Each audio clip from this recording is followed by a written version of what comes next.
Sobat Fofiverse, balik lagi sama aku Sita Forin. Di episode kali ini aku cuman pengen sedikit sharing aja ya, curhat juga mungkin.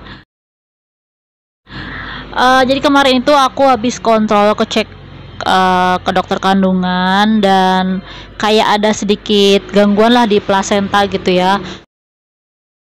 Kata dokternya menyarankan supaya aku lebih banyak makan protein kayak gitu. Nanti bakal dilihat lagi bulan depan gimana kondisi plasenta aku. Agak galau juga sih, cuman aku nggak berani banyak nanya ya sama dokternya.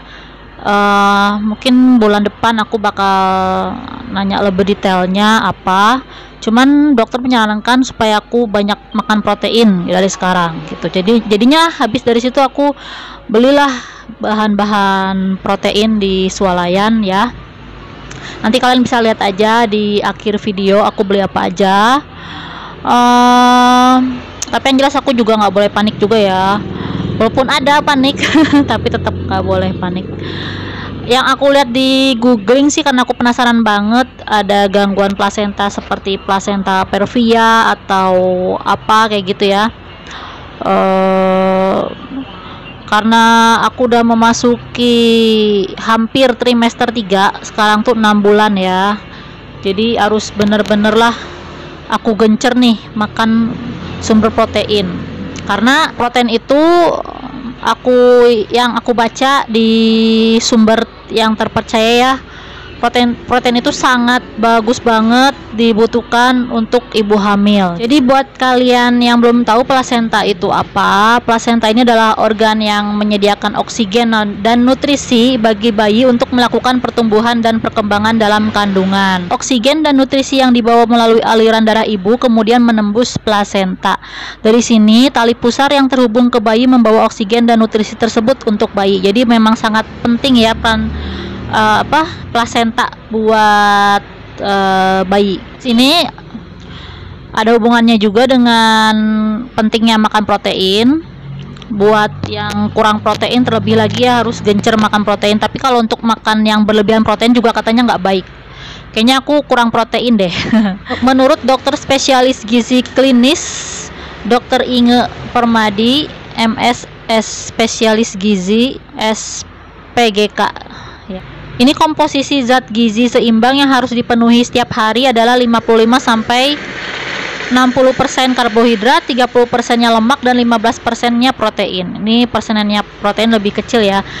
Tapi walaupun secara komposisi kebutuhan proteinnya itu paling sedikit, jangan sampai zat gizi protein ini luput dari perhatian kita, apalagi terutama buat ibu hamil ya. Bagi wanita hamil, unsur protein yang dibutuhkan sekitar 60 gram setiap harinya, berarti meningkat 10 gram lebih banyak dari kebutuhan sebelum hamil yang sebesar 50 gram per harinya. Ini banyak banget fungsi dari zat protein ini buat ibu hamil. Di antaranya, pertama sebagai sumber kalori, yang kedua sebagai zat pembangun atau pembentuk serta memperbaiki jaringan tubuh pada janin seperti otot, tulang, mata, kulit, jantung dan hati. Berperan dalam pembentukan darah, membantu pembentukan darah, cairan, ketuban dan sel-sel janin agar sempurna. Berguna juga dalam pertumbuhan jaringan dan plasenta bahkan otak. Nah ini untuk pertumbuhan plasenta juga penting nih protein. Terus membentuk antibodi bagi perempuan hamil dan janin, menjaga kesehatan tulang perempuan hamil dan janin. Jadi pokoknya kalau calon ibu yang kurang asupan protein ini beresiko bisa bayi prematur atau bayi lahir dengan berat badan rendah dan sebagainya. Makanya mumpung aku masih trimester 2 harus gencer-gencer nih makan banyak protein ya. Mudah-mudahan aja bulan depan hasilnya jauh lebih baik. Doakan aku ya, amin. Ini sumber proteinnya tuh kita bisa dapat dari mana aja. Ini banyak banget sumber protein yang bisa kita peroleh viewers. Misalnya dari sumber protein hewani bisa diperoleh dari daging sapi, daging ayam, daging ikan, putih telur, keju dan juga susu dan lain-lain. Terus kalau untuk sumber protein nabati bisa kita peroleh dari kacang-kacangan, tahu, tempe dan sebagainya. Makanya tadi aku beli telur omega, telur puyuh, beli daging, beli tahu, beli kacang edamame gitu ya. Barusan juga aku habis sarapan 2 telur rebus omega. Ini mau aku makan tiap hari.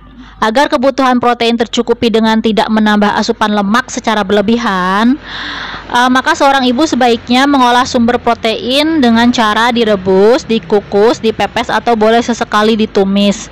Hindari proses menggoreng dengan minyak banyak atau deep frying. Gitu. Di tengah melambungnya harga kebutuhan pokok, salah satunya daging, sumber protein yang dapat menjadi pilihan pengganti daging ya, dan harganya lebih relatif terjangkau itu adalah telur. Telur ini diyakini sebagai sumber protein yang terbaik. Selain mengandung asam amino yang dibutuhkan ibu hamil, telur juga mudah dicerna dan diserap oleh tubuh. Tak hanya itu, protein telur juga mampu mengubah protein sumber makanan lainnya supaya lebih berguna bagi tubuh. Dengan banyaknya pilihan sumber protein tentu akan memudahkan ibu hamil untuk memenuhi kecukupan protein. Bukan berarti harus mengonsumsi daging yang harganya mahal, tapi bisa juga dengan telur, tahu, tempe kayak gitu ya. Terus bisa juga dengan susu kalau kalian yang suka susu ya. Dokter Inge juga mengatakan kalau tambahan asupan kalori untuk ibu hamil juga dapat diperoleh dari susu, yaitu sekitar 250 kilokalori. Susu dan produk olahannya seperti keju dan yogurt itu juga terbuat dari susu ya, merupakan sumber protein yang baik. Jadi kalau kalian yang nggak suka minum susu atau enak, kalian bisa ganti dengan yogurt, bisa juga dengan keju, bisa juga dengan es krim. Ini susu dapat membantu menambah kebutuhan perempuan hamil akan zat gizi karena selain mengandung protein juga zat lain seperti kalsium, fosfor, vitamin A, serta vitamin B1 dan B2. Setidaknya konsumsi susu 2 gelas per hari dalam melengkapi kebutuhan gizi bagi perempuan hamil. Kandungan protein dalam susu dapat menyeimbangkan tenaga bagi perempuan hamil agar tetap beraktivitas dengan baik di sepanjang kehamilannya. Kayak gitu. Cuman kalau aku enak ya minum susu, jadi dokternya bilang juga nggak apa-apa sih kalau aku nggak minum susu. Yang penting ada pengganti lainnya kan, seperti ya tadi tahu, tempe, bisa dengan es krim gitu. Yang penting sumber protein.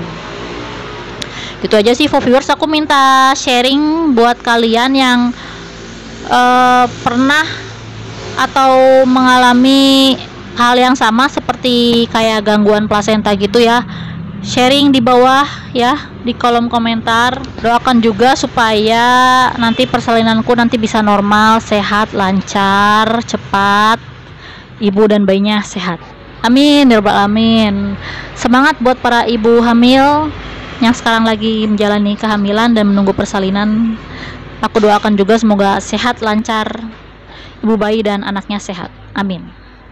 Jangan lupa like video ini, share, dan juga subscribe. Nyalakan juga loncengnya supaya kalian nggak ketinggalan video aku selanjutnya. Have a nice day. Dadah. Jadi kemarin ke swalayan aku beli telur omega. Tuh sumber protein, telur ya, buah-buahan, roti, terus apa ya, ya kue-kue gitu ya buat camilan. Terus ini maaf kalau berantakan ya karena belinya juga di stok. Aku juga beli apa nih, es krim, karena aku kebetulan nggak apa sih, kalau minum susu hamil rada enek ya, jadi aku belinya es krim pengganti susu. Buat kalian yang nggak suka susu hamil atau nggak suka susu segar, kalian bisa beli es krim. Terus apa sih yang protein ya, pokoknya buah-buahan ya. Aku beli anggur juga, beli ikan violet, ada juga ikan mas, ini masih mentah belum aku goreng. Terus beli daging sapi buat ditumis, tahu, tempe juga bagus tuh for viewers. Es krim, tempe juga bagus buat sumber protein. Jadi nggak perlu yang mahal-mahal, nggak perlu harus daging mulu ya, jadi bisa diganti tahu, tempe kayak gitu. Terus aku juga beli ini kacang edamame, tuh camilan sehat cita rasa luar biasa. apa ya, kentang buat sediaan kentang goreng, camilan juga. Ini buah apel. Oh ya, sama ini telur puyuh gitu viewers. Maaf banget berantakan ya. Pokoknya stok bahan-bahan protein aku kayaknya sekarang harus ada. Oh ya, kadang-kadang ya kalau aku mau ya aku minum ini susu coklat ultra gitu. Yang apa, yang kecil aja, karena kalau yang gede-gede enak.